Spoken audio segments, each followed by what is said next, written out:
Hi, my name is Kat Holly. I'm here with Gabriel today to test the Rotolight Anova Pro 2 during this constant light. What did you say? Hi, my name is Kat Holly. I'm here with Gabriel today to test the Rotolight Anova Pro 2. Check out this freaking sick constant light photo shoot.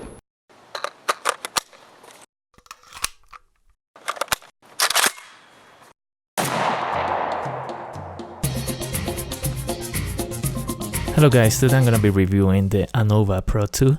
This is the first part, it's either going to be 2 or 3 parts. On the next one I'll be doing the power test and an outdoor shoot. For this one it's a studio shoot. This is my garage, and I'm using the garage because I'm using the smoke machine, so I didn't want to put smoke in my basement. Anyways, as you know, I reviewed the EOS before, and the EOS has a similar color range from 3150 to 6300 Kelvin. But the EOS has about 5700 lux of power, and the Anova is 10,700, so it's basically twice the power. And this is what I wanted to test.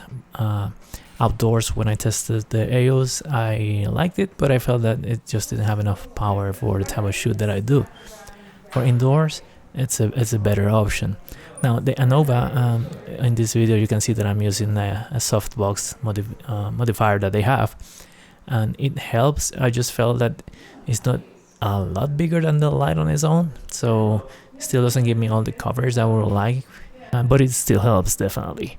So here I have the Anova Pro 2 as the key light, and then on the back I have the Neo 2 with a blue gel and a smoke machine. That is a very budget friendly machine. It had some issues, but it was mostly my fault. So I'm adjusting the V flat here to block the light. I'm going to be reviewing that V flat. It's from V Flat World, and it's really handy, especially for somebody like me that I can't do anything. I don't have a very artsy background or a do-it-yourself kind of person. So something like this that is more portable, it's very handy to have. But back to the Anova Pro 2.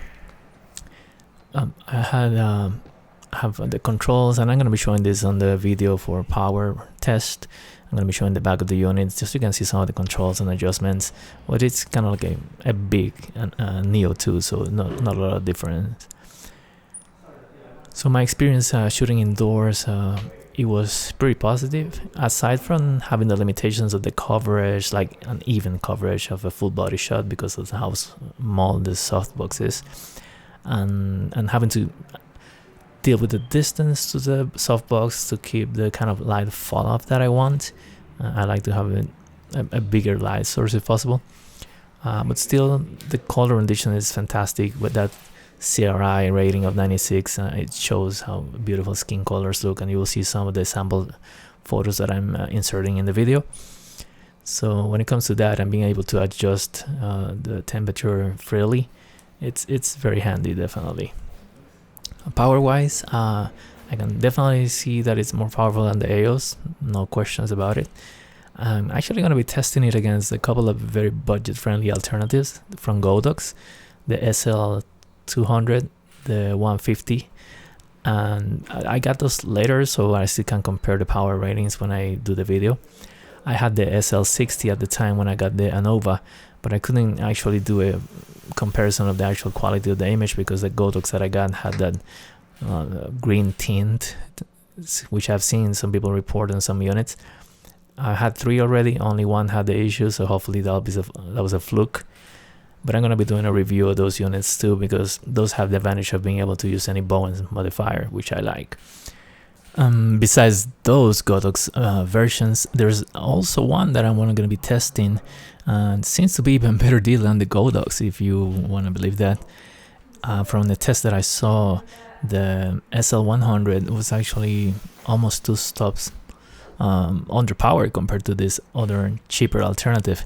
So I'm gonna get my hands on the 200 watt unit so I can compare it to the Godox, and actually has that other unit even has a adjustable with color temperature, so I'm really looking forward to getting that unit and do the review. So back to the Anova Pro 2. One advantage that of course it has over those options that I'm mentioning is the Anova can be taken on the field because it has the option for the battery.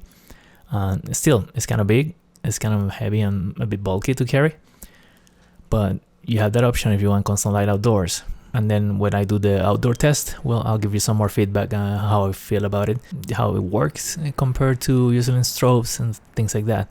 For in studio is where I pretty much completely changed to constant light right now. As a mirrorless shooter, constant light makes a lot of sense because through the AVF, basically is what we see is what we get. When using flash, you still have to take the shots, take a look at how it looks, etc. And with the constant light, basically you look through the AVF and you know what you're gonna get.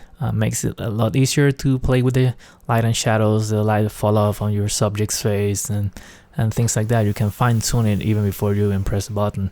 Of course, when it comes to pure power, there's no denying that flash is easily more powerful. Even an 8200 will easily beat the Anova Pro 2 when it comes to raw power. But then of course you're missing on the constant light features.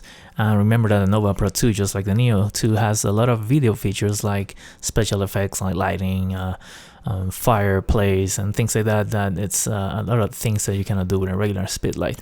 So you have to consider those too. Now, whether this is going to become my new constant light setup or not in studio, that's yet to be seen. I want to wait until I do the part 2 of the test and then the power measurements and the outdoor shoot to give you my final conclusion.